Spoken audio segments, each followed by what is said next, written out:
ఇప్పుడైతే అదే పాత జీవితం వస్తుంది. దేవుడు ఉపయోగపడి మరి ఇప్పుడు ఏ టెన్షన్ లేదు. అందులో పని కూడా చాలా చక్కగా ఉంది. అంత హార్డ్ వర్క్ అసలు లేదు. దేవుడు ఉపయోగపడి ఇంకా మంచి వర్క్ ఇచ్చినారు. దేవుడు ఉపయోగపడి ఎందుకంటే ఆయన వెళ్ళిపోతే నా పరిస్థితి ఎలా ఉంటుంది అనుకో నేను చాలా బాధపడ్డా. దేవుడు నిజంగా గొప్ప కార్యం చేసి నా జీవితం ఈ చిన్న సాక్షిగా దేవుడు జీవించిందాక దేవుడు తన బిడ్డలను ఎన్నడూ కూడా వీక్షించు. దేవుని శక్తి, దేవుని బలం, యెహోవాను భయభక్తులు గల వారి చుట్టూ ఆయన ఆశీర్వాదము, ఆయన కృప, కనికరము విస్తారముగా ఉంటుంది. కాబట్టి సాక్షాత్ దేవుడు దీవించింది కాక. ఇంకా ఎవరున్నారా? మనం చదువుకున్నటువంటి భాగంలో యెషయా గ్రంథము 1వ అధ్యాయము 2వ వచనం ద్వారా మనతో దేవుడు మాట్లాడుతున్నాడు. యెషయా గ్రంథము 1వ అధ్యాయము 2వ వచనము, యెహోవా మాట్లాడుచున్నాడు.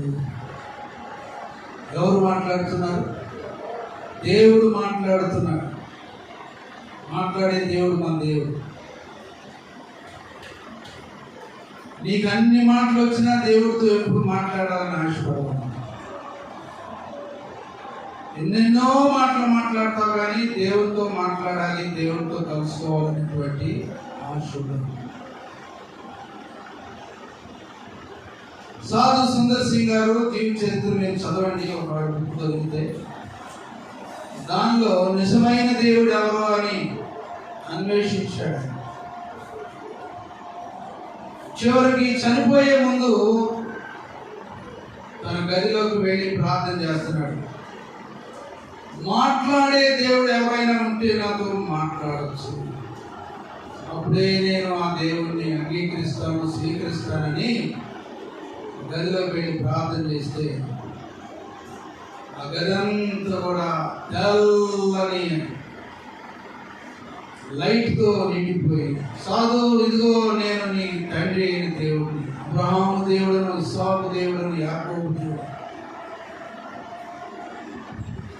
ఎన్నో దినాల నుంచి నీ యొద్దకు రావాలని ఆశించాను, కానీ నువ్వు నా మాట వింటలేదు. నీవే ఆశపడి ఆఖరిగా నీతో నన్ను కనుగొనవాలని చూసావు, కాబట్టి నేను నీ దగ్గరికి వచ్చాను. నేనే నిజమైనటువంటి దేవుడు. క్రొత్త నిబంధనలో దేవుడు నేనే మార్గమును, జీవమును, సత్యమునై ఉన్నానని చెప్పాడు. చూడండి, యెహోవా మాట్లాడుచున్నాడు. ఆయన మాట వినాలని ఆశ ఉందా? ఆయన మాట్లాడే ఎప్పుడైనా విన్నావా? ఆయన మాట వింటే ఎంతో బలమని శక్తిని నీ దేహంలో ఉంచుతారు. ఆయన మాట వింటే, ఆయన స్వరం కనుక విన్నామంటే నిజంగా ఈ భూలోకంలో నీ తల్లి గర్భం ఎంతో ధన్యమన్న. ఆయన స్వరం అలాంటి సున్నితమైనదన్నమాట, శక్తి కలిగినటువంటి స్వరం. ఆ స్వరం ఇక తిరుగుబాటు చేసేటువంటి ప్రజలతో దేవుడు మాట్లాడుచున్నాడు. అందుకనే యెహోవా మాట్లాడుచున్నాడు, యెహోవా మాట్లాడుచున్నాడు. ఆకాశము ఆలకించుము, భూమి చెవియొక్కుము, నేను పిల్లలను పెంచి పెద్దవారిగా గొప్పవారిగా చేసి తిని. మన మందిరంలో చాలా మంది యవనస్తులు చిన్నపిల్లలు వచ్చారు, పెద్దయినా కనబడట్లేదు. ఎందుకంటే దేవుని యొక్క వాక్యం ఏమని బోధిస్తుంది? నేను పిల్లల్ని పెంచి వ్యాధుల్లో నుంచి, రోగాల్లో నుంచి, కష్టాల్లో నుంచి, ఎన్నో విపత్తుల నుంచి ప్రార్థించినప్పుడు నేను వారిని బాగు చేశాను, కానీ వారు నా మీద తిరుగుబాటు చేశారు. అందుకే దేవుడు మాట్లాడుతున్నాడు. దేవుడు మాట్లాడుతున్నాడు. మనం తిరుగుబాటు చేసామంటున్నారు, లోపట్లేదంటున్నాడు, మాట వింటలేదంటున్నాడు. ఎద్దు తన కామందు నెరుగును, తెలుసుకును. నా ప్రజలకు ఇశ్రాయేలుకి ఏం లేదు, తెలియదు, కృతజ్ఞత లేదు. దీవించినందుకు దేవుని కృతజ్ఞత లేదు, దేవుని సన్నిధిలో కనబడట్లేదు. ప్రియులారా, చూడండి, మన బిడ్డలను దేవుడు ఎంతగానో ఆశీర్వదించాడు, కానీ వారు దేవుని మందిరంలో కనబడట్లేదు. నాకు చాలా దుఃఖంగా ఉందన్నమాట ఈ విషయం. పిల్లలను పెంచాం, పెద్దవారిని చేసాం, అయ్యో ఎటు వెళ్ళిపోతారు, గాలికి వెళ్ళిపోతారు, ధూళికి వెళ్ళిపోతారు అని వారు వెనకబడి ప్రార్థన చేసినప్పుడు ఎదిగారు, మొక్కలయ్యారు, రెక్కలు వచ్చినాయి అన్నట్టుగా వెళ్ళిపోయారు. ఆదివారం అంటే ఒక్కరు కూడా లెక్కలేదు, ప్రభుదినం అంటే ఒక్కరు కూడా లెక్కలేదు. ఆకాశం ఆలకించమని ప్రభు సాక్ష్యం పెడుతున్నాడు. నేను పిల్లలను పెంచి పెద్దవారిగా చేశాను, వారు నా మీద తిరుగుబాటు చేశారు. పాపిష్టి జనమా, దోషపడుతున్నటువంటి ప్రజలారా, దుష్ట సంతానమా, చెరుపై పిల్లలారా, మీకు శ్రమ. వారు యెహోవాను విసర్జించి ఉన్నారు. వారు ఏం చేశారంటే యెహోవాని విసర్జించి ఉన్నారు. దేవుడు మాట్లాడే దేవుడు. ఆయనకి బాధ వచ్చినప్పుడు, వేదన వచ్చినప్పుడు, నిన్ను బట్టి, నీ బిడ్డను బట్టి, నీ కుటుంబాన్ని బట్టి, సంఘాన్ని బట్టి ఆయనకి వేదన వచ్చినప్పుడు ఆయన వాక్యంతో నీతో సూటిగా మాట్లాడు. యెహోవా మాట్లాడుచున్నాడు. మోషే ప్రజలు, ఇశ్రాయేలు ప్రజలు ఐగుప్తులో చెడిపోతున్నప్పుడు, వారంతో ఉన్నప్పుడు, ప్రార్థన చేస్తూ ఉన్నప్పుడు వారు మొర ఆలకించారు. చూడండి, నిర్గమకాండము 3వ అధ్యాయంలో మనం గమనించినట్లయితే, నిర్గమకాండము 3వ అధ్యాయము మనం గమనించినట్లయితే, మోషే ఈ ప్రజల బాధ నిశ్చయముగా నేను వింటిని. చూడండి, 4వ వచనం, దాన్ని చూచుటకు అతడు ఆ తట్టు వచ్చుట యెహోవా చూచెను. దేవుడు ఆ పొద నదిలో నుండి మోషే మోషే అని అతన్ని పిలిచాడు. అందుకు చిత్తము ప్రభు ఆయను, అందుకు ఆయన దగ్గరకు రావద్దు, దగ్గరకు రావద్దు. మోషేతో మాట్లాడాడు మొట్టమొదటి. మోషే మోషే, అందుకు ఆయన దగ్గరకు రావద్దు, నీ పాదము నుండి నీ చెప్పులు విడువము, నీవు నిలిచి ఉన్న స్థలము పరిశుద్ధ ప్రదేశం అన్నాడు. ఈ మాటలు ఎవరు మాట్లాడుతున్నారు? దేవుడు మాట్లాడుతున్నాడు. మోషే, నీవు నిలిచిన స్థలం పరిశుద్ధ స్థలం. అంతకుముందు అది పరిశుద్ధ స్థలం అని మోషేకు తెలియదు. పొదలో నుండి మాట్లాడుతున్నాడు. దేవుని యొక్క వాక్యంలో మనం గమనించినట్లయితే, పొద నడివి నుండి దేవుడు ఆ పొద నడివి నుండి మోషే మోషే అని పిలిచాడు. ఆ పొద మధ్యలో నుండి దేవుడు స్వరం వచ్చింది. దేవుడు మోషేకు తెలియదు. మోషే గొర్రెలు కాస్తున్నటువంటి వాడు, దేవుని స్వరం లేదు. అక్కడ పరిశుద్ధమైన స్థలం ఆయనకి తెలియదు, కానీ మాట్లాడే దేవుని యొక్క స్వరము మోషే విన్నాడు. తర్వాత మనం గమనించినట్లయితే 11వ వచనము, అందుకు మోషే, నేను ఫరో ఎదుటకు వెళ్తును, ఇశ్రాయేలును ఐగుప్తులో నుండి తోలుకుని పోటును ఎంతగా వాడని దేవుడితో అనగా, ఆయన అంటే దేవుడు, ఆయన నిశ్చయముగా నేను నీకు తోడై ఉంటాను, నేను నిన్ను పంపినందుకు ఇదే సూచన. నీవు ఆ ప్రజలను ఐగుప్తు దేశంలో నుండి తోడుకుని వచ్చిన తర్వాత మీరు ఈ పర్వతం మీద దేవుని సేవించు. దేవుడు మోషే అన్నాడు, చిత్తగించు అన్నాడు. దేవుని మాట వినేవారంటే దేవునికి ఎంతో ఇష్టం. దేవుని ఆజ్ఞలను పాటించేవారంటే దేవునికి ఎంతో ఇష్టం. అందుకే ఆయన మాట్లాడుతున్నాడు. మన కుటుంబంలో పిల్లలు పాడైపోతుంటే తండ్రి కానీ తల్లి కానీ వార్నింగ్ ఇస్తారు, హెచ్చరిస్తారు. వాడు బాగా చదువుకుంటే, బాగా మంచిగా పైకి వెళ్తుంటే, ఇంకా మంచి ప్రవర్తన కలిగి, మంచి దైవభక్తి కలిగి ఉంటే తల్లిదండ్రులు ఏమవుతారు? ఎందుకంటే వాడు బాగానే ఉన్నాడు కదా. ఒకవేళ దారి తప్పి తిరుగుతుంటే, లేకపోతే దేవుడు భయం లేకుండా ఉంటే తల్లి కానీ తండ్రి కానీ వార్నింగ్ ఇస్తారన్నమాట, హెచ్చరికిస్తారు, మాట్లాడతారు. వదిలేసి అబ్బాయి తప్పు, మంచి మాట్లాడుతున్నారు.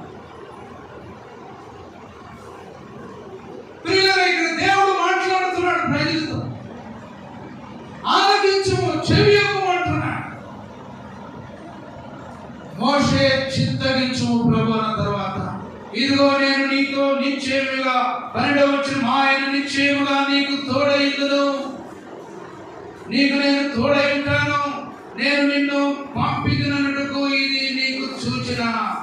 నీవు ఆ ప్రజలను ఐగుప్తులో నుండి తోడుకుని వచ్చిన తర్వాత మీరు ఈ పర్వతం మీద దేవుని స్తుతించెదరు అని మాట్లాడారు. తర్వాత వారిని బయటికి తీసుకొచ్చాడు, ఫరో చేతిలో నుంచి బయటికి తీసుకొచ్చాడు, ఎర్ర సముద్రం దాటించాడు. అక్కడ సైన్యం మళ్ళా వస్తుంటే మోషే గొప్ప ధైర్యంతో ఉన్నాడు. నేడు మీరు చూస్తున్న ఐగుప్తులకి అన్నాడు మీరు చూడరు,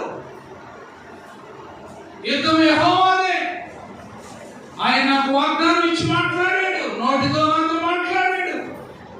ప్రియరా, దేవుడు మాట్లాడుతున్నాడు, ఆలకించవా? ఆకాశం ఆలకించు, భూమి చెవియకు, నీతో ఎన్నోసార్లు నీతో మాట్లాడాను. కానీ నీవు 21-22 ఇర్మియా గ్రంథంలో గమనించు. క్షేమకాలంలో దేవుడు నీతో మాట్లాడాడు, నీ దేవుడు నీతో మాట్లాడాడు, నీ స్వరంతో దేవుడు మాట్లాడాడు.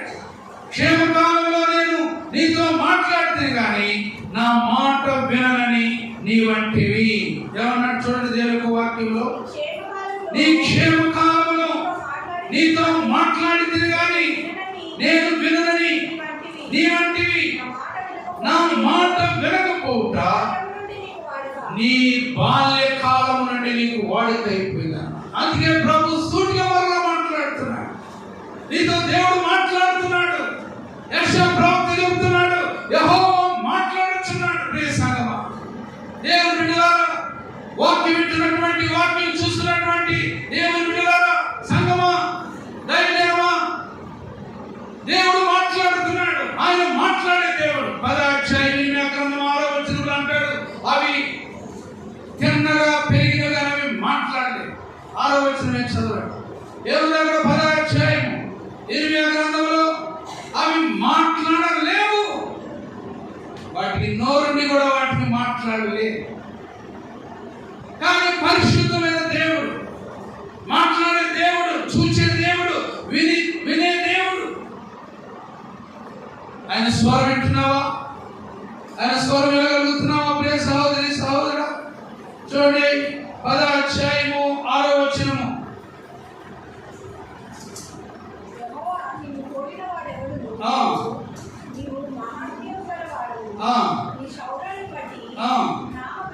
ఐదవ వచనం, అవి కాడి చెట్టు వలె తిన్నగా ఉన్నవి, అవి పలకవు, నడవనేరవు, కనుక వాటిని మోయవలసి వచ్చును.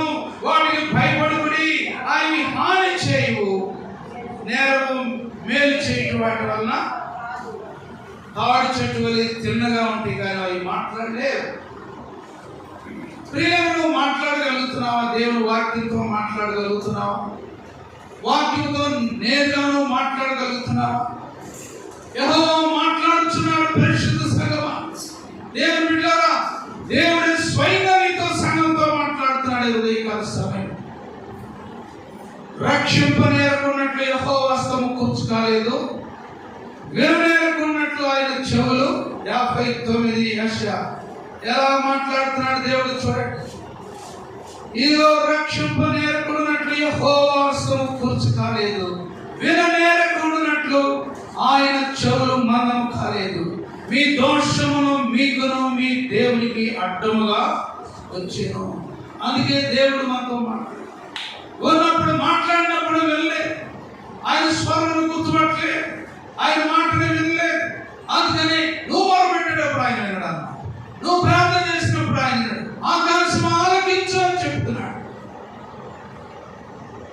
ఇక్కడ ఆ రక్షింపనేరకుండినట్లు యెహోవా హస్తము కృచు కాలేదు, రక్షింపనేరకున్నట్లు యెహోవా హస్తము కృచు కాలేదు, విననేరకున్నట్లు ఆయన చెవులు మందము కాలేదు. మీ దోషములు మీకును మీ దేవునికి అడ్డుగా వచ్చినాయి అన్నమాట. అందుకే నేను హెచ్చరిస్తున్నాడు వాక్యం ద్వారా. దేశమా దేశమని ప్రలాపిస్తూ ఉన్నాడు, కేకలు వేస్తూ ఉన్నాడు దేవుడి మధ్యాహ్నకాల సమయంలో. యెషయా గ్రంథం 6వ దేవుడు మాట్లాడుతున్నాడు. యెషయా గ్రంథము 6వ అధ్యాయంలో ప్రభు మేలుగా మాట్లాడుతున్నటువంటి మాటలు ఏంటంటే, ఎంత గొప్ప గంభీరమైన రాజైన వచ్చి అమృత పొందిన సంవత్సరం అందు అత్యున్నతమైన సింహాసనం ప్రభు ఆసీనుడై ఉండగా నేను చూచి తిని ఆయన చొక్కా అంచులు దేవాలయం నిండుకొనెను.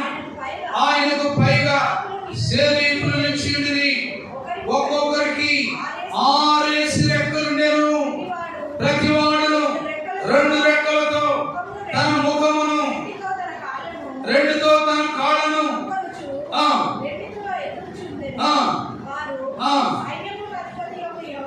సైన్యములకు అధిపతి యెహోవా పరిశుద్ధుడు, పరిశుద్ధుడు, పరిశుద్ధుడు, సర్వలోకము ఆయన మహిమతో, సర్వలోకముని మహిమతో నిండి ఉన్నది దేవా.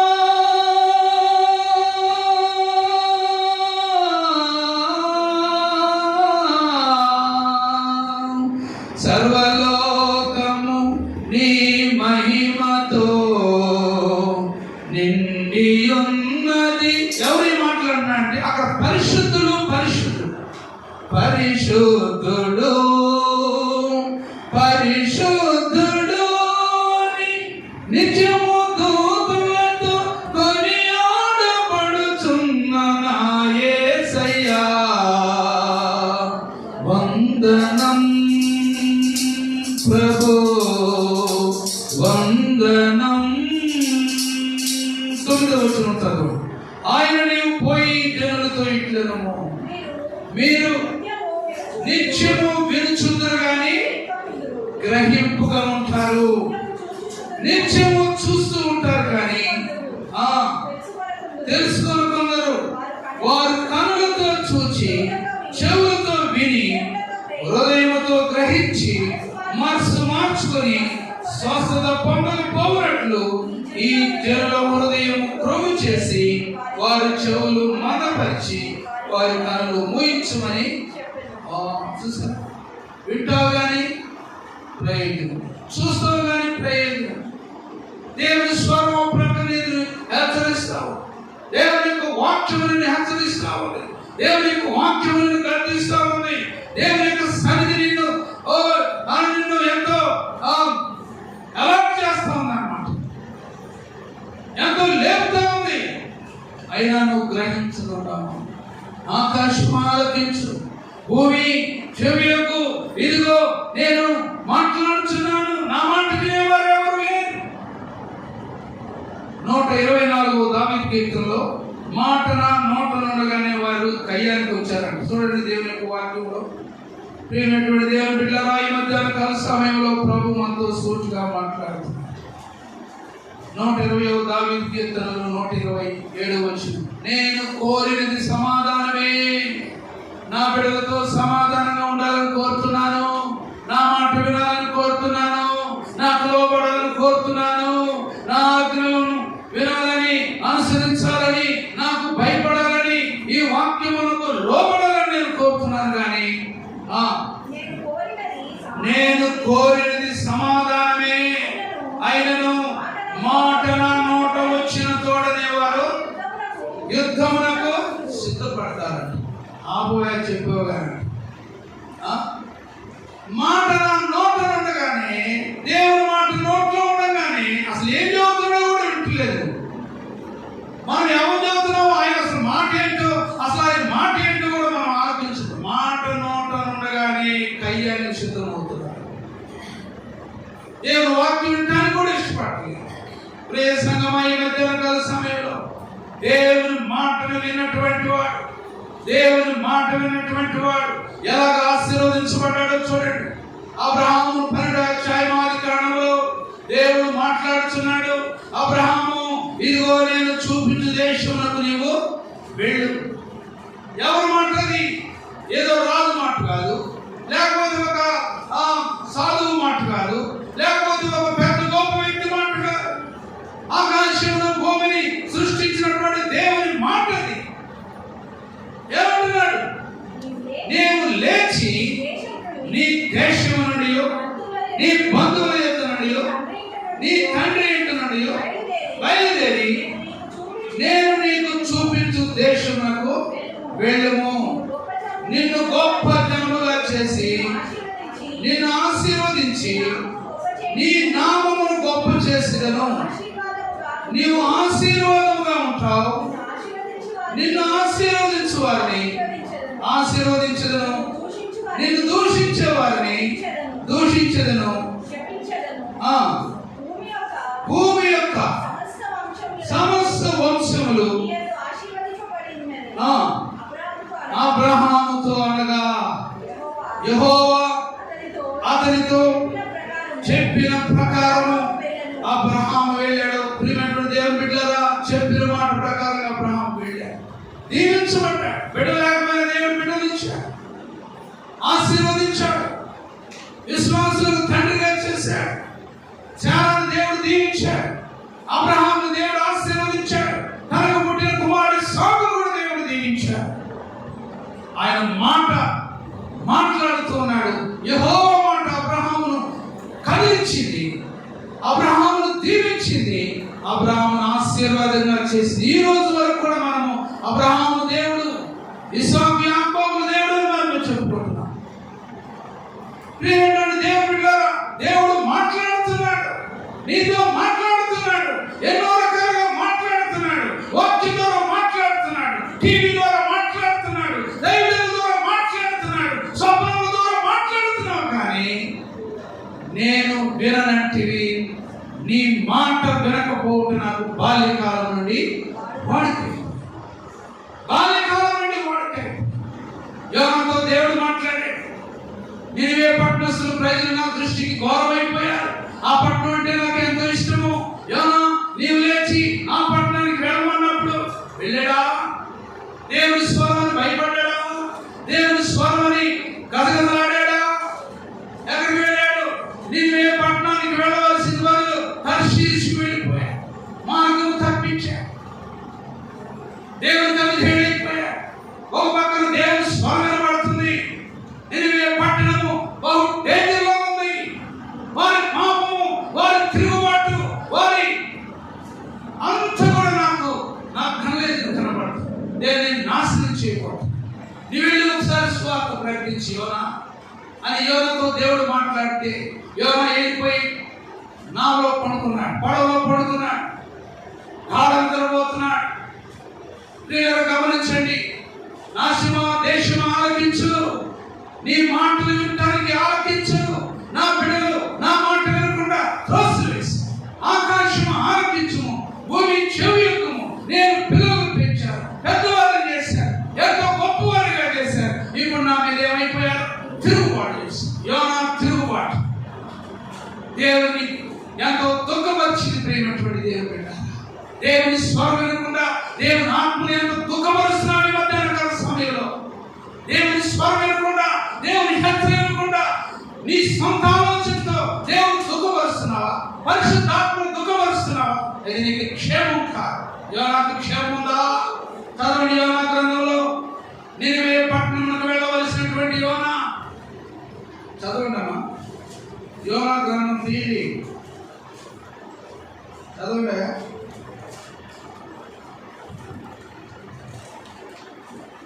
యోనా గ్రంథము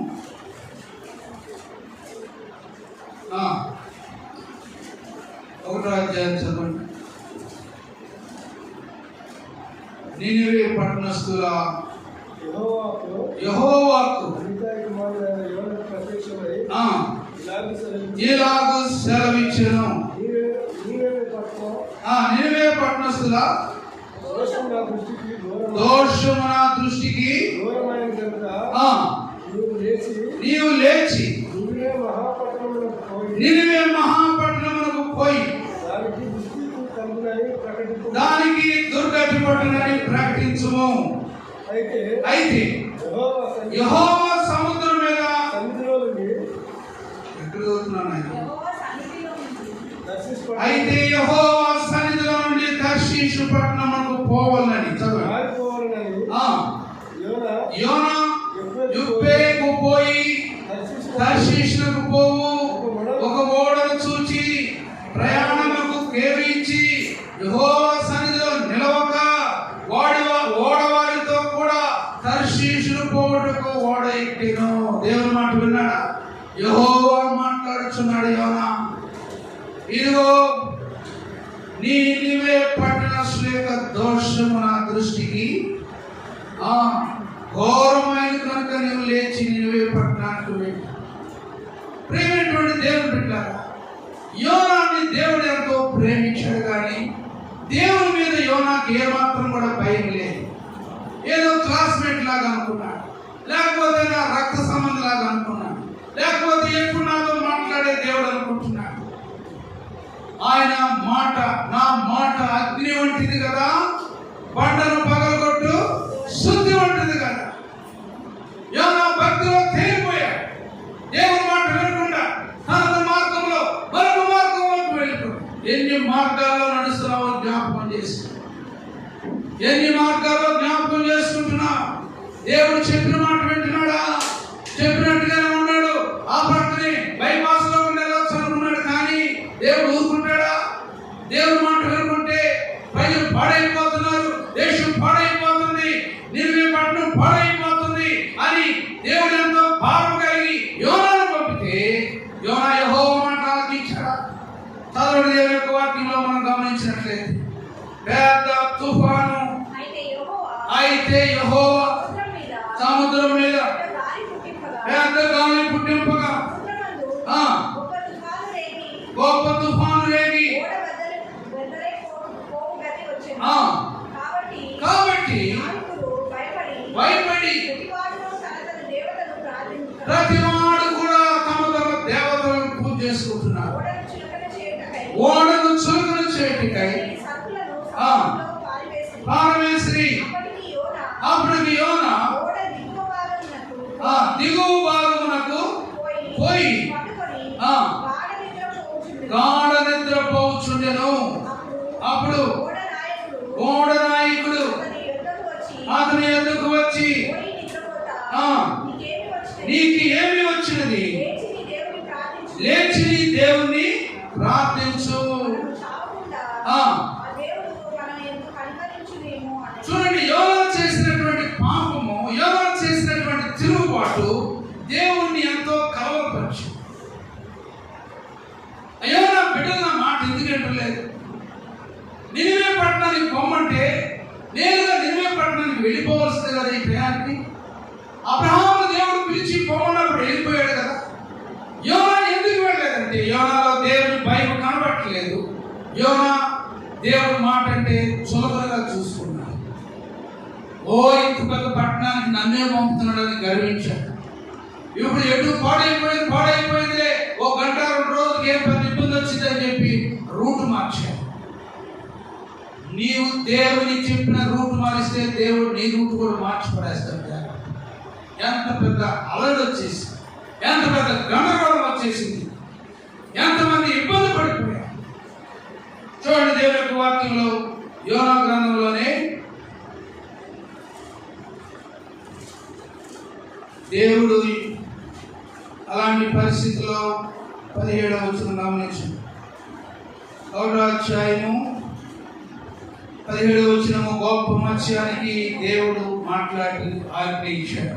చదవండి, దేవుడు గొప్ప మత్స్యము ఒకటి యోనాను మృంగవలనని యెహోవా నియమించి ఉండగా యోనా 3 దినములు మత్స్యము పడి. చూడండి ఎలాంటి క్రియేషన్, చూడండి ఎంత అద్భుతమో చూడండి. నీటిలో తిరిగే జీవులు, చేపలు దేవుని మాట వింటున్నాయి. అడవిలో తిరిగే మృగములు దేవుని మాట వింటున్నాయి. షడ్రక్, మేషక్, అబేద్నెగోని ఓర్ల వేసినప్పుడు, సింహాలు వచ్చినప్పుడు దేవుడు ఆజ్ఞాపించాడు, ఇదిగో నా బిడ్డలు మీరు ముట్టవద్దు, నోరు తెరవద్దని చెప్పి. ఓ దర్శనీయ జంతువులు దేవుని మాట విన్నాయి, పక్షులు దేవుని మాట విన్నాయి, జలక్షేమలు దేవుని మాట విన్నాయి.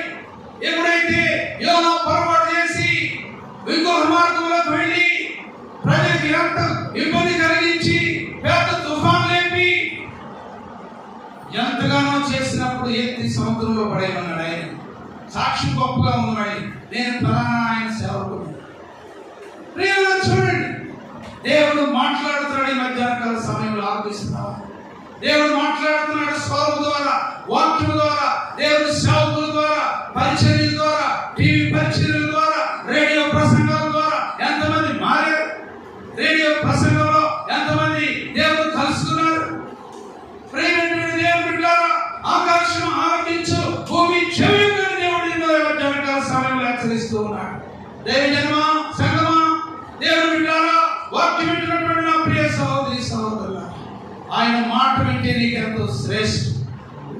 ఎప్పుడైతే దేవుడు చాపుగా ఆజ్ఞాపించేశాడు, అవా ఇదిగో నా సేవకుడు తన తప్పు వల్ల నా మాట ధిక్కరించి ఇలాగా అయిపోయాడు, కానీ అతను కనుక నేను వదిలిపెడితే నినివే పట్టణానికి వెళ్ళేవారు ఎవరు లేదు, టైం లేదు.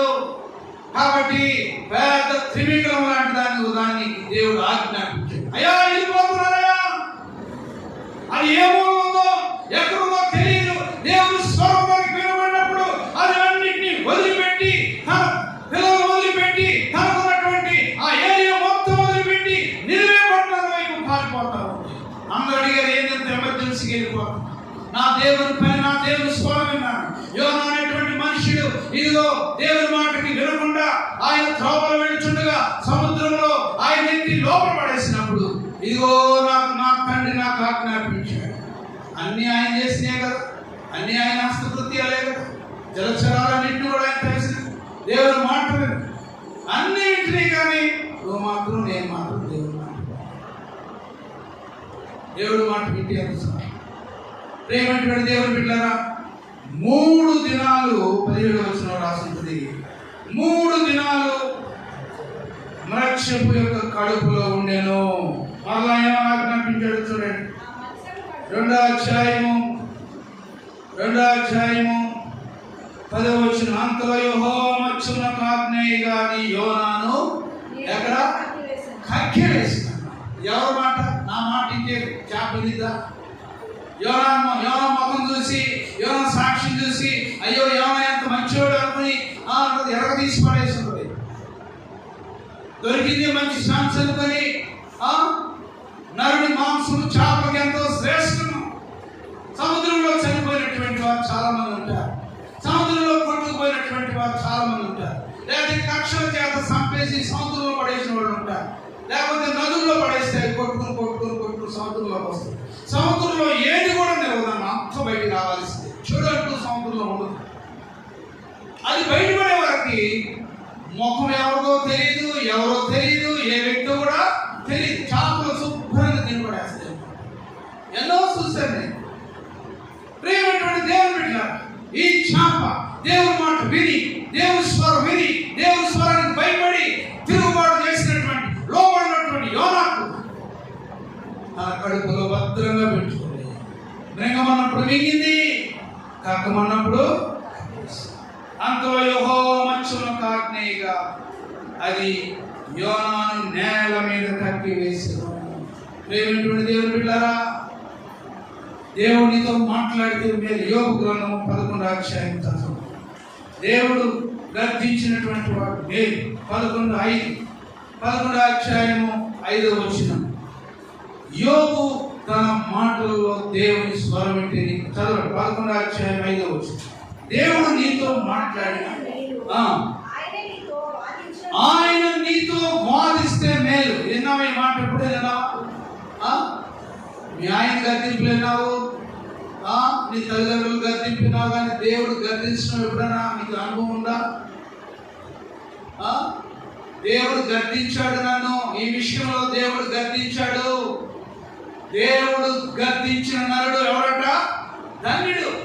ఆదికాండం 20వ అధ్యాయంలో అబీమెలెకుతో దేవుడు గర్తిస్తూ ఉన్నాడు. చూడండి, దేవుని యొక్క వాక్యంలో మనం గమనించినట్లయితే ఆదికాండము గెరారు రాజైనటువంటి వాడు, సామాన్యుడైనటువంటి వాడు కాదు, అందమైనటువంటి వాడు, కండబలం కలిగినటువంటి వాడు, మంది బలం కలిగినటువంటి వాడు, కానీ చిన్న పొరపాటు వల్ల, కంటిలో దోషం వల్ల పొరుగు అని భార్యను తీసుకుని వెళ్ళేదట. దేవుడు ఊరుకున్నాడా? గర్తించాడు అబీమెలెకు. నేను ఆయనే గర్తించాను. పెద్ద మనుషులు పంపలే, ఇరుగు పొరుగు వారిని పంపలే, కంటి పంపలే,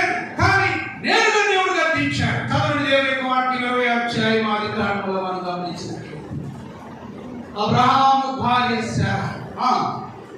అక్కడ నుండి 12వ అధ్యాయము 1వ ఆదికాండము 20వ అధ్యాయము అప్పుడు అబ్రహాము ఆ. భార్య అయిన సారాను చూసి, ఆ. ఈమె నా చెల్లెలని ఈమె నా చెల్లెలని కనుక కనుక గారె ఏలాదు రాజైనటువంటి ఆ, సారాను పిలిపించి ఆ. తన ఇంట చేర్చుకొని తన ఇంట చేర్చుకొనిను. నేను రాత్రివేళ ఆ. దేవుని స్వప్నమందు దేవుని స్వప్నమందు యొద్దకు వచ్చి ఆమె మేలేకునొద్దకు వచ్చి నీవు ఇంట చేర్చుకొనిన స్త్రీ ఎంత తెలివిగా చూడండి, ఎంత భయంకరంగా చూడండి. దేవుడు ఊరుకుంటాడా? దేవుడు గర్దిస్తున్నాడు, ధన్యుడు. దేవుడు నేను గర్దిస్తే నేను శిక్షించి నేను ఎరగొడితే నువ్వు ధన్యుడు ధన్యుడు అన్నమాట. ఏమంటున్నాడు? ఏమో అభిమేలెకు ఏమన్నాడు? నన్ను ఎవడు అడిగేవాడు? నా దేశంలో కొంచెం బతుకుతానికి వచ్చాడు. అబ్రహాం చూస్తే చాలా మెత్తగా ఉన్నాడు, కానీ ఆయన భార్య చాలా అందమైనటువంటి స్త్రీ. నా దగ్గర రాత్రి పెట్టుకుంటే ఎవడని అనుకుంటున్నాడా? ప్రేమైనటువంటి దేవుడు అన్యాయం చూస్తూ దేవుడు ఊరుకున్నాడు. అన్యాయాన్ని చూస్తూ అక్రమాన్ని చూస్తూ దేవుడు కళ్ళు మూసుకొని ఆయన మీతో మాట్లాడతాడు. నీ ఇంట చేర్చుకున్న ఒక స్త్రీ ఒక పురుషుడికి భార్య కనుక ఆమె నిమిత్తము నీవు చచ్చినవాడవి. ఏమన్నాడు? నీవు చచ్చిపోయావు. నువ్వు గొప్ప రాజు అయ్యవచ్చు. ఎలా దేశానికి పాడి పరిశ్రమలు ఉన్నతమైన దేశములకు ప్రజలు కలిగిన దేశములకు న్యాయాధిపతి రాజు అయ్యొచ్చు. కానీ ఓ అభిమేలకు ఇదిగో నీ ఇంటిలో ఉన్నటువంటి ఒక పాస్త్రీ ఒక పురుషుడికి త్వరగా పంపించమన్నప్పుడు ఎలాంటి భయం అభిమేలకు వచ్చింది. ప్రేమటువంటి దేవుని పెట్టారా? అందుకే ప్రభు అన్నాడు యోగు ద్వారా, దేవుడు గద్దించినటువంటి నరుడు. ఈ మధ్యాహ్నకాల సమయంలో ప్రేమటువంటి దేవుని సంగమా, దేవుని బిడ్డలారా, యెహోవా మాట్లాడుతున్నాడు. ఆయన మాట్లాడే దేవుడు కళ్ళు మూసుకునే దేవుడు కాదు, చెవులు మూసుకునే దేవుడు కాదు. నేను నువ్వు చేస్తున్నంత చూసి ఊరుకునే దేవుడు కాదు. తాట తీస్తాడు, జాగ్రత్త అన్నాడు దేవుడు. అభిమేలెకు తాట తీశాడు దేవుడు. ముఖమాటం లేకుండా గద్దించాడు. ఒకవేళ ఆమెను కనుక పంపకపోయినట్లయితే నేరుగా ఆకాశం నుండి అగ్నిని కాల్చివేసేది. నా భక్తులు నా మాట విని నా స్వరం విని వచ్చినటువంటి వాడు. ఆయన భార్యని అప్పగిస్తావా? అభిమేలెకు నీ భార్య లేదా? అభిమేలెకు ఆయనగా భార్యని కావాల్సి వచ్చిందా? త్వరగా వెళ్ళి విడిచిపెట్టమని దేవుడు స్వరంతో మాట్లాడు. లోబడి విడిచిపెట్టు. దేవుడు గద్దించిన నరుడు దాన్ని చదవండి. దేవునికి వాక్యం 11:5 వచనం. 11:5 దేవుడు నీతో మాట్లాడిన మేలు. దేవుడు నీతో మాట్లాడిన మేలు ఆయనే నీతో వాదించాలి. ఆయన నీతో వాదించిన మేలు. ఆయనే జ్ఞాన రహస్యంలో మంచేదో చెడేదో నీకు తెలిస్తే మేలు. అప్పుడు జ్ఞానము తెలుసుకుందువు. అధిక భాగము చూసారా? ప్రియమైనటువంటి దేవుని బిడ్డలారా, దేవుడు గద్దించాలని కోరుకో, వాక్యములను గద్దించాలని కోరుకో, గద్దించే సేవకులు నాకు కావాలని కోరుకో, గద్దించే సహవాసం నాకు కావాలని కోరుకో.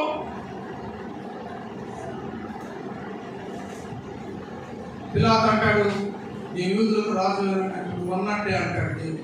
అక్కడ కూడా లోకా సువార్తలో శిష్యులతో ఏమంటాడు చూడండి. లోకా 5:1-6 వచనాలు చదువుకుంటే అక్కడ లోకా సువార్త 5వ అధ్యాయం 6వ వచనం మనం చదువుకున్నాం. త్వరగా చదువు. 5వ అధ్యాయము. వారు అలాగు చేసి ఎలా చేశారు? వారు అలాగు చేసి ఆయన మాట విని సీమోను ఏలినవాడా. చూడండి ఆ పైన మాట, నీవు ధోనిని లోతులకు నడిపించు. దేవుడు నీతో మాట్లాడాడు, సీమోనుతో దేవుడు మాట్లాడాడు. అంతకుముందు వారు వృత్తిలో వారు ప్రావీణ్యత పొందినటువంటి వారు, చేపలు ఎక్కడ ఉంటే వారికి బాగా తెలుసు, ఏ పోటు ఆటలో వారికి తెలుసు, కానీ చేపలు పట్టుకోలేకపోయారు. కానీ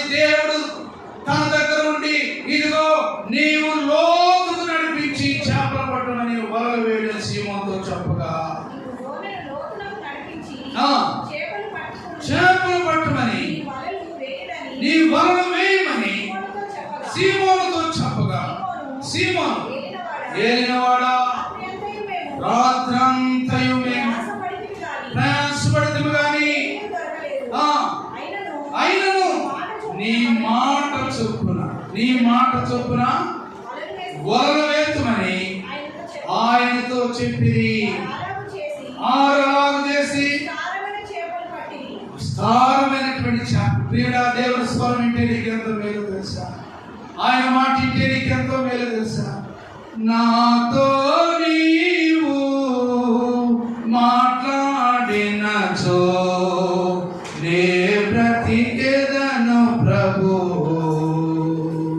నాతో నీవు మాట్లాడినచో నే బ్రతికెదను ప్రభు.